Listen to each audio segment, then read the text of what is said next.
पीने वालों को पीने का बहाना चाहिए। হিন্দিতে এই কথাটা লোকের মুখে মুখে ঘোরে। কেন বললাম? তার কারণ সম্প্রতি গৌরব ক্ষেত্রপাল বলে এক ব্যক্তি, তিনি তার এক্স হ্যান্ডেল পোস্টে একটা ইনফরমেশন বা একটা কাহিনী তুলে ধরেছেন। আমরা জানি যে আমাদের দেশের আইআইটি থেকে যারা পাস করে বেরোয় তারা আমাদের দেশের এক একটা জুয়েল। দেশের টেকনোলজি প্রগ্রেসের ক্ষেত্রে তাদের যে বড় ভূমিকা থাকে এবং দেশের প্রগতির বিভিন্ন বিষয় নিয়ে তারা যেভাবে কাজ করেন, এটা দেশের মানুষ তাদের দিকে চেয়ে থাকে। ভবিষ্যতে কি ইন্ডিজিনাস কি আবিষ্কার, কি টেকনোলজিতে তারা কাজ করবেন, এইসব বিষয় নিয়ে। এইরকমই এক আইআইটি স্নাতক, তিনি সিলিকন ভ্যালিতে চাকরি করেন এবং বছরে প্রায় 4 কোটি টাকা তিনি আয় করেন, বেতন পান। এইরকম এক ব্রাইট ফিউচার যার, সেই রকম 26 বছরের এক যুবক, তিনি সান ফ্রান্সিসকো থেকে দিল্লি ফেরত আসছে ফ্লাইটে 16 ঘন্টার জার্নি। এবং তার সঙ্গে গৌরব ক্ষেত্রপাল তার বন্ধু, তার সহযাত্রী ছিলেন এবং তার সঙ্গে আরও 2-1 জন বন্ধু বান্ধব ছিলেন। তা 16 ঘন্টার জার্নিতে তাদেরকে বিয়ার প্রোভাইড করা হয়।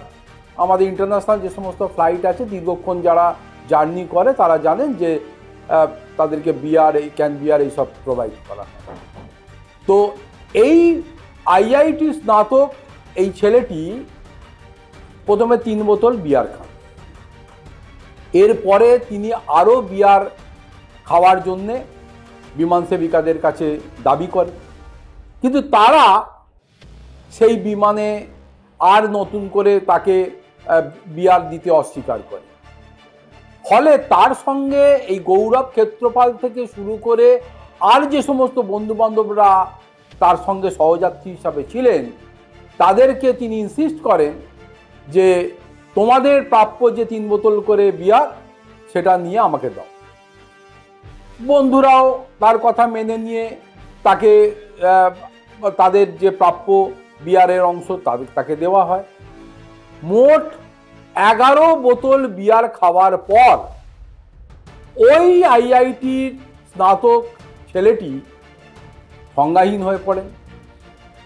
তিনি নিজের প্যান্টে প্রস্রাব পর্যন্ত করে ফেলেন, যার গন্ধে আশপাশে যারা সহযাত্রী ছিলেন তারা সেই জায়গায় বসতে পারছিলেন না, উঠে চলে গেলেন। এরকম একটা বিরক্তিকর পরিবেশের সৃষ্টি হলো। প্রত্যেকেই তার দিকে চেয়ে রয়েছে। তো এর পরে যেটা হলো যে তার যে ব্যবহার, তার যে 11 বোতল বিয়ার পান করার পর তার যে অবস্থা, সে যে সংজ্ঞাহীন হয়ে গেল। কোথাও গিয়ে মানুষের মধ্যে বিভিন্ন ধরনের প্রশ্নের জন্ম দেয়। 3 বোতল বিয়ার দেওয়ার পর যখন বিমান সেবিকা তাকে তার প্রাপ্য আর এক্সট্রা বিয়ার দিতে অস্বীকার করলো, কেন তার বন্ধুরা তাদের প্রাপ্য বিয়ার থেকে তাকে প্রোভাইড করলো পান করার জন্য? নাই করতে পারতো। একটা ফ্লাইটে আরও সহযাত্রীরা রয়েছে, একজন যদি মদ খেয়ে মাতাল হয়ে যায় তাহলে অন্য যাত্রীদের, বিশেষ করে বিমানে, সেটা তো একটা ভয়ঙ্কর পরিস্থিতির সৃষ্টি হবে। ফলে আইআইটির একজন স্নাতক ছেলে যে বছরে 4 কোটি টাকা আয় করে, কি করে সে এইরকম দায়িত্ব জ্ঞানহীনের মতো কাজ করতে পারে? এটা নিয়েই তো প্রশ্ন উঠছে।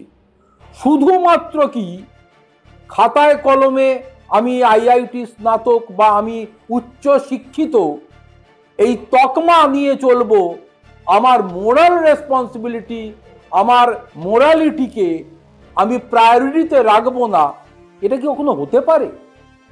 ফলে যুব সমাজের কাছে এই প্রশ্ন তো সাধারণ মানুষের পক্ষ থেকে উঠছে যে শুধুমাত্র উচ্চ শিক্ষিত হলে হবে না, তার সঙ্গে মোরালিটি, তার সঙ্গে দেশের নিজের পরিবারের সম্মান যাতে কখনো ক্ষুণ্ণ না হয় সেই বিষয়টার কথাও তাকে মাথায় রাখতে হবে। তাই